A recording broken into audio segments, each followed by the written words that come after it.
Control చేయండి sir. Thank you. గౌరవ సభ్యులు రామారావు పవర్ గారు. థ్యాంక్ యూ అధ్యక్ష. నాకు అవకాశం ఇచ్చిన దానికి మా ముదోల్ నియోజకవర్గంలో బ్యాక్ వాటర్ గోదావరి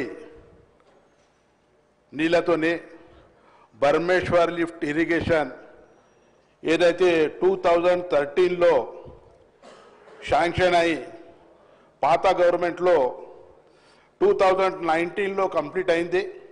అది 80 కోట్ల ప్రాజెక్టు, దాదాపు 6,000 ఎకర్ ఆయకట్టు. ఇంతవరకు గత పాలకులు నెగ్లెక్ట్ వల్ల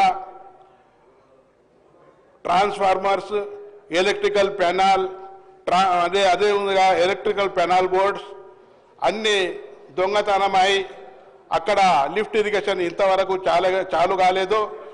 దయచేసి మీ ద్వారా ముత్తమన్నకు కోరుకుంటున్నాను, ఈ 6,000 ఎకరాల ఆయకట్టుకు మీరు తొందరగానే ట్రాన్స్ఫార్మర్స్ రిపేర్ చేపించి మనకు మా రైతులకు న్యాయం చేయాలని కోరుకుంటున్నాను.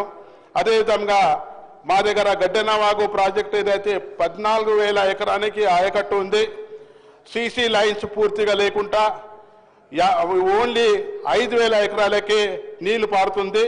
దయచేసి ఏదైతే సీసీ లైన్స్ 50 కోట్లతోనే పూర్తిగా చేసి మా రైతు సోదరులకు న్యాయం చేయాలని కోరుకుంటున్నాను. అదేవిధంగా గోదావరి బ్యాక్ వాటర్లో 28 ప్యాకేజ్ దివంగత్ ముఖ్యమంత్రి రాజశేఖర్ రెడ్డి 2009లో ఇనాగ్రేషన్ చేశారు. ఆ ప్రాజెక్టు ఇంతవరకు పూర్తిగా కాలేదు. దాదాపు 50,000 ఎకరాలకు మా రైతు సోదరులకు న్యాయం అవుతుంది. దయచేసి మంత్రివర్గులకు ఉత్తమన్నకు కోరుకుంటున్నాను, అది కూడా పూర్తిగా చేయాలని కోరుకుంటున్నాను. అదేవిధంగా మా నియోజకవర్గంలో 310 చిన్న పెద్ద ట్యాంక్స్ ఉన్నాయి. ఇంత మిషన్ కాకతీయ తరఫున 120 ట్యాంక్స్ రిపేర్స్ అయినాయి. 190 ట్యాంక్స్ ఇంతవరకు పెండింగ్లో ఉన్నాయి. దానికి తొందరగానే రిపేర్స్ చేయాలని ఆ ప్రభుత్వంకు కోరుకుంటున్నాను. గత గుండెగాం చిన్న శుద్ధవాగు రంగరావు పల్సికల్ ప్రాజెక్టు గుండెగాం ఏదైతే రీహాబిలిటేషన్ విలేజ్ ఉంది, మన పిసిసి అధ్యక్షులు ఉత్తమన్న ఉన్నప్పుడు 2018లో రాహుల్ గాంధీ వచ్చినప్పుడు ఇది చెప్పాడు. ఇంతవరకు అది పూర్తిగా కాలేదు. గుండెగాం రీహాబిలిటేషన్ తొందరగానే కంప్లీట్ చేయాలని మీ ద్వారా మంత్రివర్గులకు కోరుకుంటున్నాను. అదేవిధంగా పిప్లి లిఫ్ట్ ఇరిగేషన్ స్కీము మన గౌరవ ముఖ్యమంత్రి రేవంత్ రెడ్డి గారు పైలట్ ప్రాజెక్ట్ కింద తీసుకున్నారు. దానికి మంత్రి గారికి జీవో విడుదల అని మీ ద్వారా కోరుకుంటున్నాం అధ్యక్ష. అదేవిధంగా టెంపుల్ గురించి మీకు అందరికీ తెలుసు, మన జ్ఞాన సరస్వతి మాత టెంపుల్ భారతదేశంలో ఒకటి టెంపుల్ ఉంది.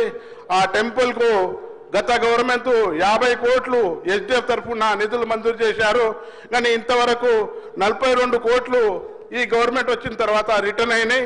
దయచేసి 2017లో మన 2027లో పుష్కరాలు వస్తున్నాయి, గోదావరి పుష్కరాలు.